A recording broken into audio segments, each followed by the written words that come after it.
So, C and C++ compilation process. So when you compile code, and this, I put C and C++ because this applies to C in the exact same way. So when you have a .c or a .cpp file, you usually also have like a .h or .hpp file as well, right? So all the .c or cpp files are called source files, whereas H or HPP are called header files. And so when you compile, the compiler actually only, or the build script, your build script will only directly look at the source files. And so each source file gets what's called a translation unit. Translation meaning like converting from source code to like the machine code that the computer can understand. So that translation unit, so what it looks like is you get like a .cpp, say a.cpp, b.cpp. Each of those gets preprocessor, compiler, and assembler, and usually that's all actually one program. It just kind of does like that whole thing at once. But the idea is a preprocessor is what goes through and resolves, that includes, defines all those.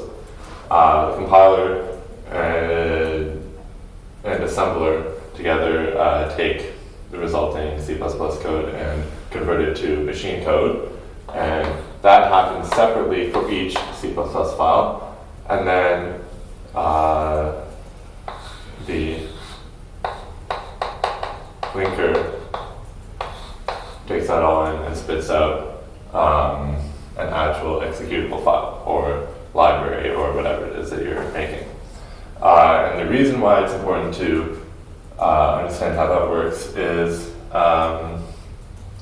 something called the one definition rule, which means that every function or global variable or, it's really every function or global variable that you use in your program must be defined exactly once in all the code that goes into the linker. So where that often crops up as a problem is someone will define a function or a global variable in a header file. If that header file only gets included by one source file, there's no problem. If it ends up getting included by two source files, then both source files will include a definition of that function or that variable, and then they'll both compile fine, but then when they get linked together to form your final executable,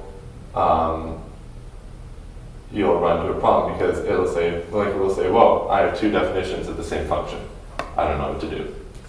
So the solution is the header file is not supposed to contain definitions of anything. It is only supposed to contain declarations, meaning for a function that would just be like int foo int x,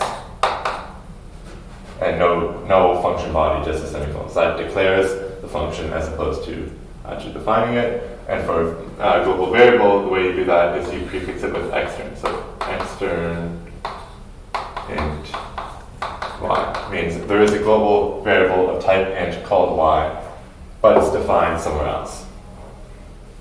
So this is what would go in the header file. And then your actual source file would include, in this case, just int foo, int x, and then an actual function body. And the source file would include, in this case, int y, probably initialized with a default value like 0 or whatever would make sense for it.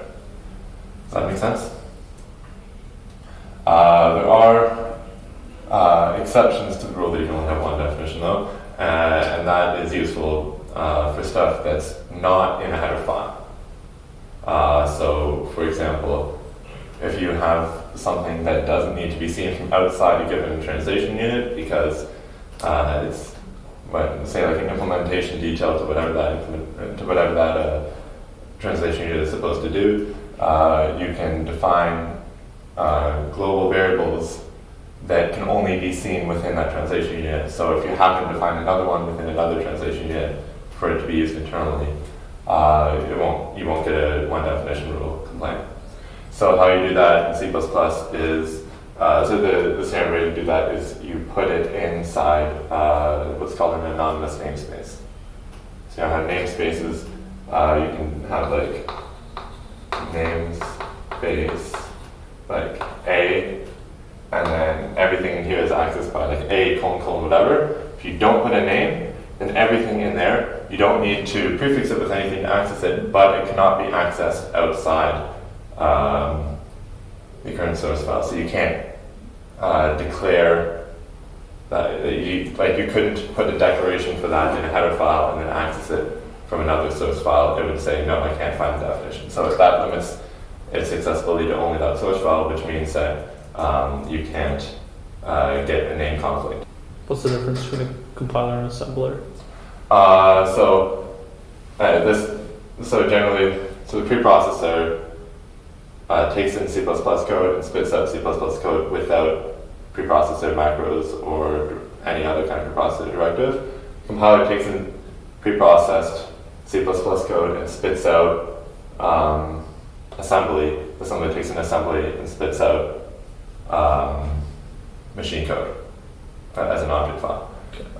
So also you could write, if you wanted to use some assembly, most compilers have support for directly including assembly with some special syntax in C or C++ code, or you could just write an assembly file and just skip until the last step. So often to do this whole thing, you just invoke the compiler, and the compiler will invoke the preprocessor, do its compilation thing, and then if it invokes the assembler, or most compilers will just skip this stage and just directly generate machine code nowadays.